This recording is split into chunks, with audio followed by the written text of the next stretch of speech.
तस जाए, तेरा प्रेम मेरे दिल वस जाए, तेरी याद दिल विच तस जाए, तेरा प्रेम मेरे दिल वस जाए, तेरी याद दिल विच तस जाए, तेरा प्रेम मेरे दिल वस जाए, तेरी याद दिल विच तस जाए।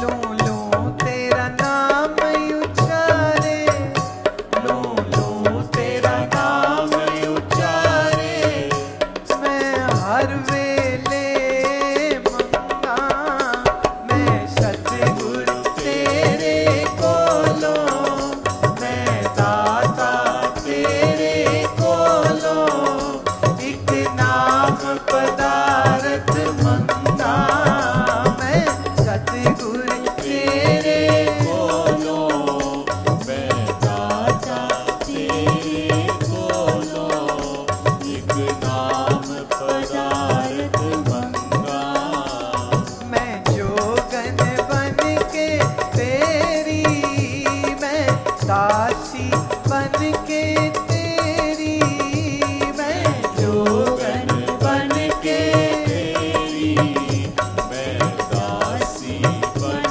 के तेरी, कोई रंग निराला रंगा, कोई रंग निराला रंगा, मैं सतगुर तेरे कोलों, मैं दाता तेरे कोलों, मैं सतगुर तेरे कोलों, मैं दाता तेरे कोलों, एक नाम पदारथ मंगा, एक नाम पदारथ मंगा, एक नाम पदारथ मंगा, एक नाम पदारथ मंगा।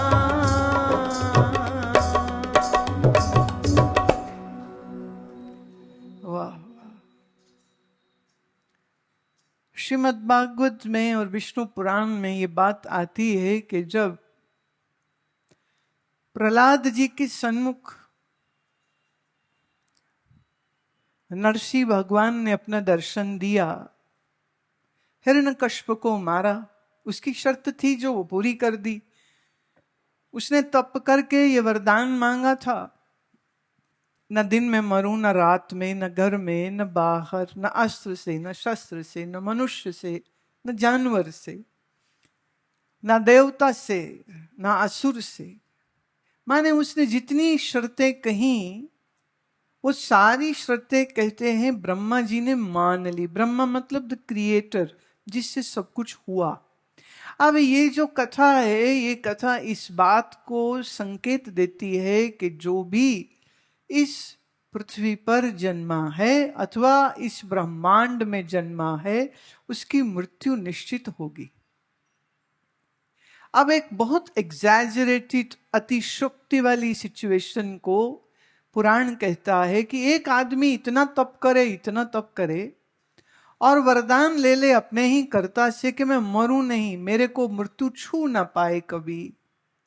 और ब्रह्मा भी कह रहे ठीक है, तुम्हें मृत्यु नहीं छुएगी, ये मैंने वरदान दिया, ये सब शर्तें मान ली तेरी।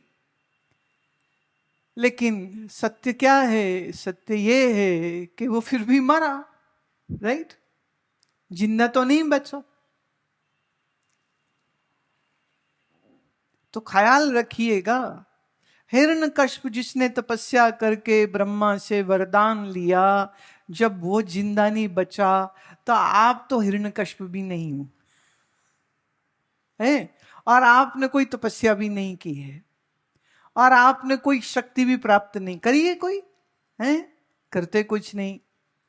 क्या करते हैं? दिन भर कमाते और खाते हैं, रात को सो जाते हैं, सुबह फिर कमाते हैं और खाते हैं, फिर सो जाते हैं। इस बीच में शादी हो जाती, इस बीच में बच्चे हो जाते, इस बीच में बुढ़े हो जाते, इस बीच में बीमार हो जाते, इस बीच में मर जाते। तो आपसे बुरा न मानिएगा, आपसे और हमसे तो हिरण्यकश्यप अच्छा, जिसने तपस्या करी है, राक्षस होने के बावजूद भी तपस्या करता है। ओम ब्रह्मणे नमः, यह मंत्र का इतना उसने जप किया कि ब्रह्मा जी से वरदान प्राप्त कर लेता है। कहने की बात ये, हिरण्यकश्यप हो तो भी जन्मा तो मरेगा, और एक आम मनुष्य हो तो भी जन्मा है तो मृत्यु होगी।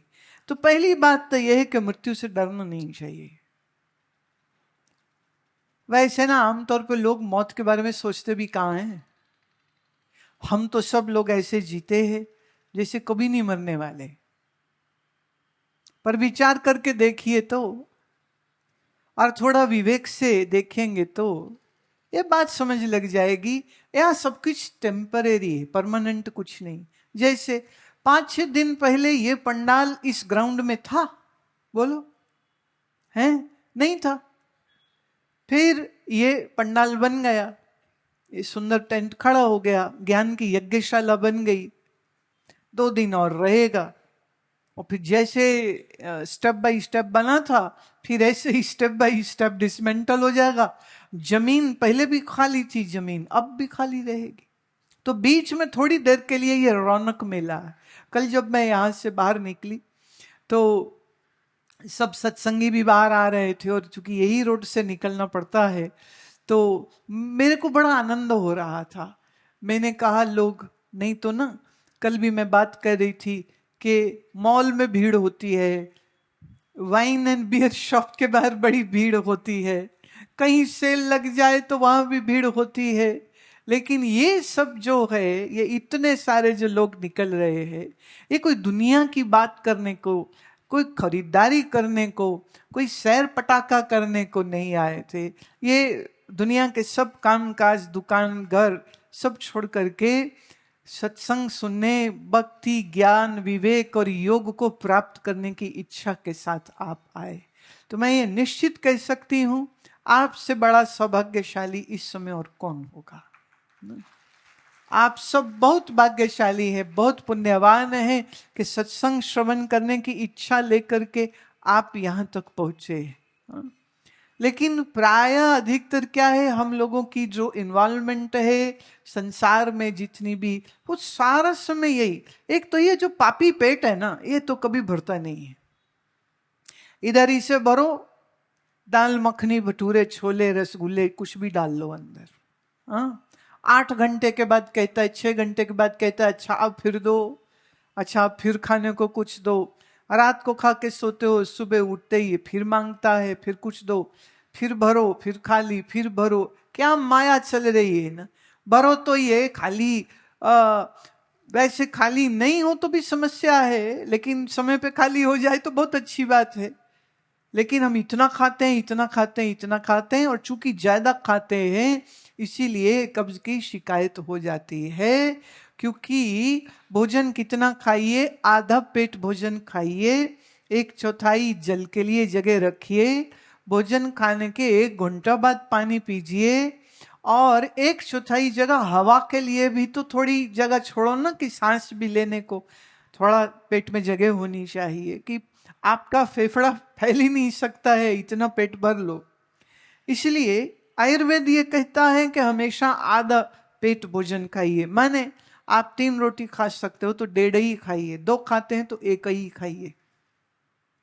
आप अगर तो मजदूरी करते हो, खेत में कुदाली चलाते हो, हल चलाते हो, ईंटें ढोते हो, फिर तुम खा सकते हो 3-6, क्योंकि सब हजम कर जाओगे। पर अगर दिन भर कुर्सी में ही बैठना है, सोफे में, देखना पहले घर में बैठे थे अब यहां बैठे हो, घर में सोफे या बेड पे थे, अभी तुम यहाँ फिर कुर्सी में या नीचे आलती पालती मार के बैठे हो। हम लोगों का सेडेंटरी लाइफस्टाइल, अधिक समय हम लोग बैठे ही रहते हैं, शरीर से उतना व्यायाम तो करते भी नहीं है, और रोगी भी शरीर इसीलिए होता है। पर लोगों को लगता है अरे नहीं, स्वाद आ रहा है खा लीजिए, बीमारी वो हमको थोड़ी होती, हम तो बड़े जवान हैं। लेकिन वैद्य कहता है जब आप 10-20 साल ज्यादा भोजन खाते रहते हैं और व्यायाम नहीं करते हैं, तो फिर 30 वर्ष के बाद बीमारियां निकलनी शुरू हो जाती हैं। तो पहले कमाओ, फिर बहुत सा खाओ, फिर खा खा के बीमार हो जाओ, और बीमार होके डॉक्टर के पास पहुंचता है, एक मरीज गया, डॉक्टर ने रिपोर्ट देखी, उसकी ब्लड रिपोर्ट, तो LFT देखा, KFT देखा, लिपिड प्रोफाइल देखा, तो देख के कहता है आपकी तो रिपोर्ट अच्छी नहीं है, आपका लीवर फैटी है, आपका ट्राइग्लिसराइड बढ़ा हुआ है, आपकी ये भी ठीक नहीं, आपकी वो भी ठीक नहीं है, तो थोड़ा संयम करिए। तो मरीज कहता अच्छा तो फिर क्या करूं? कहते थोड़ा ठीक करिए ना, खाना ठीक करिए। कहते अच्छा तो फिर क्या खाऊं, क्या खाऊं? तो डॉक्टर कहता है देखो तला नहीं खाना, पूड़ी पराठा नहीं खाना, भटूरे नहीं खाने, टिक्की चाट नहीं खाना, और चीनी भी बंद करो, तुम्हारा शुगर भी लेवल भी बहुत ज्यादा है, तो चीनी के बगैर चाय पियो, चीनी के बगैर दूध पियो, और तुमने ये भी नहीं खाना, और तुमने ये भी नहीं खाना। डॉक्टर बोलता गया, मरीज कहता डॉक्टर साहब एक काम क्यों नहीं करते? बोले क्या? बोले अभी जहर की टीका लगा दो, मर जाता हूं। ये इतना लंबा लिस्ट आपने दे दिया, ये नहीं खाना, ये नहीं खाना, तो जब खाना ही नहीं तो जीना क्यों?